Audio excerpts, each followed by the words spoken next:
Ladies and gentlemen, this is internet personality Vangelus, and the ToyWorld TW series continues in a big, bad way, with its second member, the Searchlight throttle-bottom super spy, Aurora.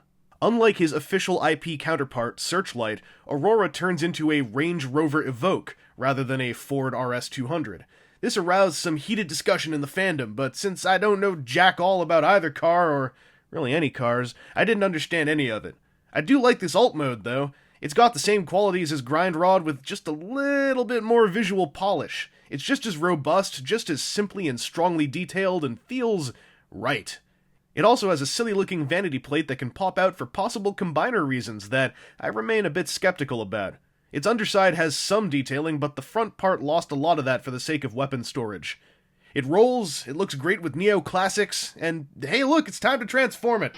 With the gun out of the way, I think the easiest way to explain this transformation is to say that it's Grindrod's, only everything but the arms and head are different. The same motions are there, but almost everything has been tweaked. Aurora's got this fantastic layering of parts on his legs, and guess what? He also has a fantastic layering of parts on his backpack. It is so satisfying for such a large number of moving parts to form such cohesive blocks of componentry. I really enjoyed Grindrod's transformation, and I feel Aurora's takes everything that was strong about it and adds more delicious icing to the cake. And with this robot mode, the question of the location of this Searchlight analog's searchlights is answered. They're all lined up along his collar. Aurora's got the same great proportions as Grindrod, but with all the harsh angles traded in for smoother curves. He feels like a different fellow from the same mother, and I love the idea of a team of throttlebots with this quality among them. His head sculpt is Searchlight-erific, with the same strong light-piping Grindrod brought to the table. And thanks to his less overhanging backpack, Aurora's eyes stay lit more often than not. His gun unfolds from its storage form, but not very easily. I loosened one of the screws to make the experience less finger-painful. With its barrel unfurled, this hand cannon fits into Aurora's grasp without any of the difficulty of Grindrod's ill-fitted weapon. It's bigger than his, too. What differences lie in the posability of Aurora when in comparison to the Grindrod?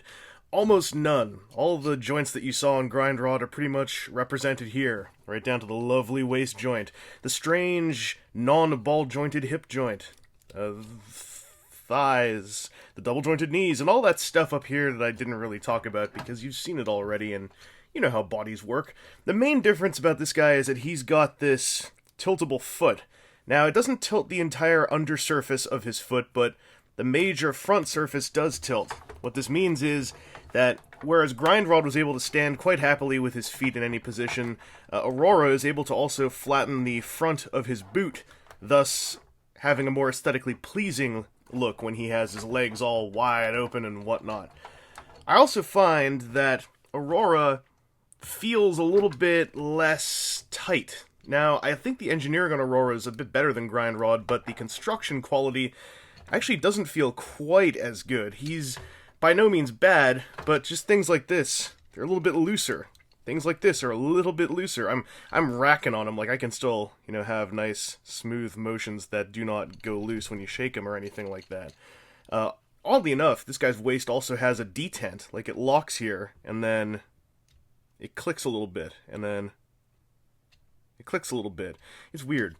Anyway, I think this guy's a lot smoother, a robot, especially back here, but he definitely doesn't feel quite as tight, although, at the same time, there were moments where Grindrod felt perhaps a little bit too tight.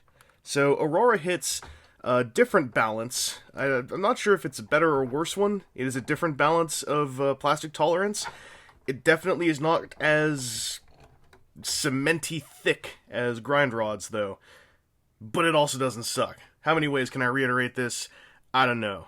Simple aesthetics aside, Aurora feels like everything good about Grindrod, with small improvements made in almost every area. His transformation's just a bit more interesting, and his robot mode's just a bit better made. This is offset by his slightly more rickety construction, though he's by no means poorly constructed. He just feels less dense and thick, and his joints aren't quite as tasty tight. With the enhancements to his engineering, I feel Aurora's got a bit of a better value proposition than Grindrod, and if you can only afford one right now, I'd recommend Aurora over his predecessor, but only by a slight margin. If you're nutty for Jeeps or the color green, Grindrod might eke out Aurora's less aesthetic superiorities. Anyway, this has been Internet Personality Vangelus, and I sighed along with the rest of the internet when we saw the blank spot on the bottom of Aurora's box. I have no idea what ToyWorld is up to right now, but I hope they come back and continue this fun line of Throttlebot love letters.